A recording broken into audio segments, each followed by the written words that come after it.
Bienvenue au château des Terrasses à Cap d'Aille. C'est l'endroit où je vais organiser le 17 avril l'International Multi-Art Events Project. Donc c'était une exposition d'art contemporain que j'ai déjà réalisée en 2016. Donc c'est un endroit magnifique, ce château situé dans le centre de Cap d'Aille que pas toutes les personnes connaissent. C'est un endroit magique avec beaucoup d'espace, beaucoup de lumière.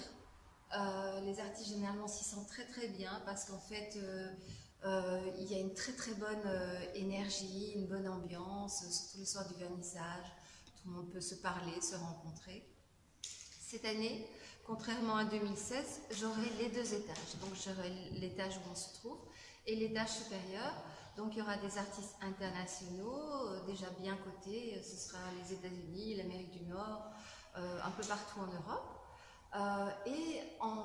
Nous aurons aussi la chance de travailler et de collaborer avec le prince Michel de Yougoslavie, qui est un ami et en même temps une personne avec qui j'aime beaucoup collaborer parce qu'il fait des photos magnifiques. C'est vraiment une chance et c'est très agréable le moment de la sélection où nous pouvons choisir ensemble les meilleures photos qui seront adéquates pour cette exposition. Voilà, je pense vous avoir présenté ce château et j'espère vous voir nombreux le soir du vernissage le 17 avril à 18h. Être dans le Midi, au bord de la Méditerranée, il y a une lumière qui est formidable. Je comprends pourquoi tous les artistes du monde entier voulaient toujours venir dans le Midi. Et j'apprécie énormément cette lumière qui, pour moi, est très importante. J'aime beaucoup faire des photos en couleur, donc c'est merveilleux d'avoir ces explosions de couleurs. Il y a des couchers de soleil, il y a des levées le matin. Toute la journée, il y a une clarté, ça fait plaisir.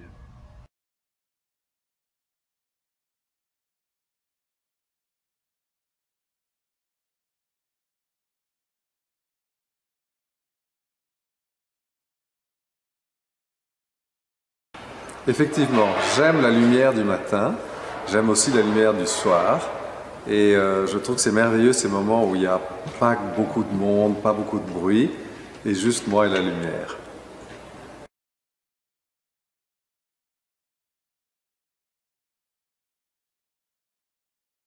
Alors je n'ai pas encore fait mon choix. J'ai commencé à faire des portraits cette année, mais c'est peut-être un peu tôt pour les montrer, et je vais décider assez vite ce que je vais mettre.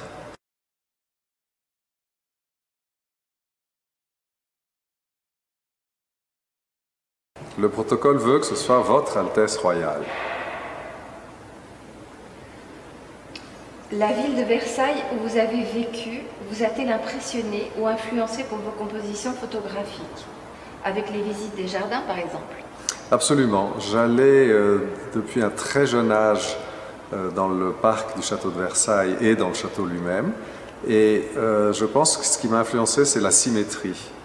La symétrie et les proportions qui sont parfaites à Versailles. Et c'est ce que je recherche souvent dans mes photos.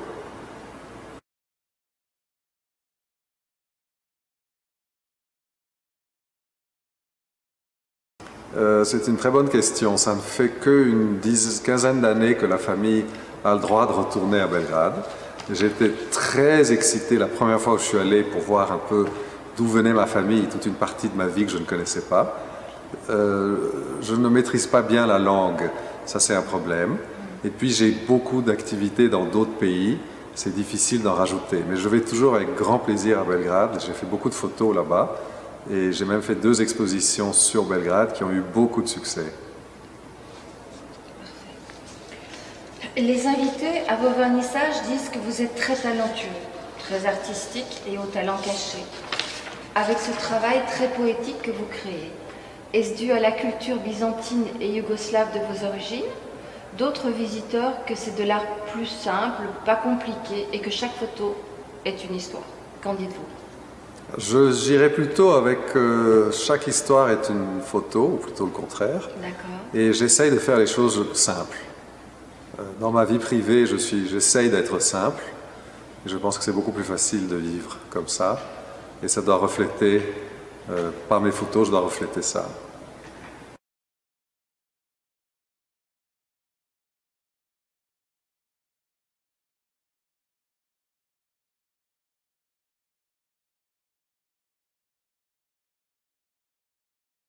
Alors, cela s'est peut-être passé il y a très longtemps, mais dans mon esprit, c'est comme si c'était hier. Dans la mentalité de la famille, ça nous a quand même changé notre façon d'être. Mon grand-père est devenu régent, il n'était pas vraiment prêt pour être régent, mais il était le cousin germain du roi. Ensuite, il y a eu les terribles événements de la Seconde Guerre mondiale qui ont plongé le monde dans le chaos et nos familles aussi. Donc effectivement, le souvenir est toujours là. Par contre, il y a un autre souvenir qui est très beau, c'est l'histoire le souvenir de la grandeur du royaume yougoslave. Tous les gens à qui j'en parle s'en souviennent ou y pensent avec nostalgie. Et ça donne du baume au cœur.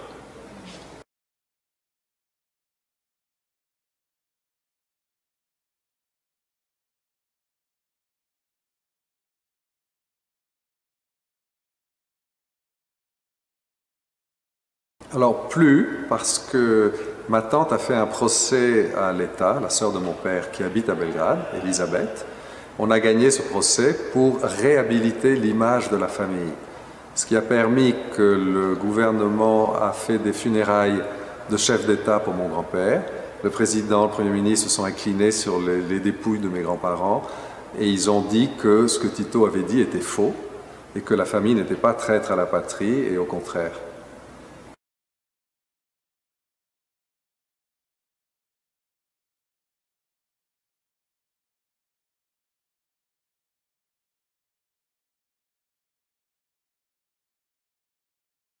Alors là, je pense qu'il y a deux questions.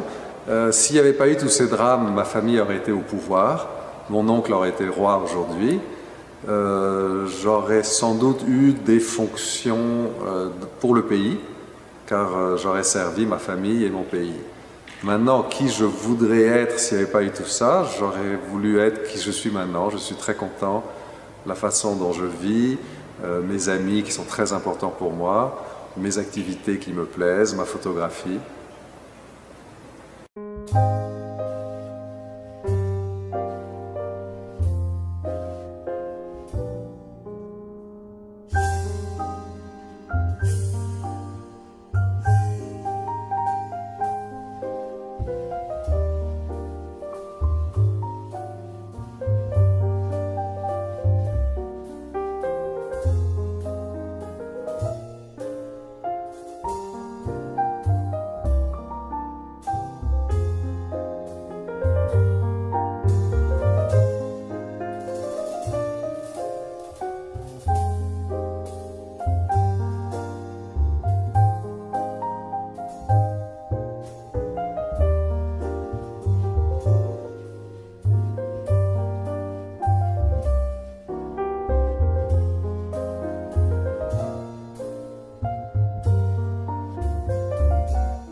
Mais on en a encore. Et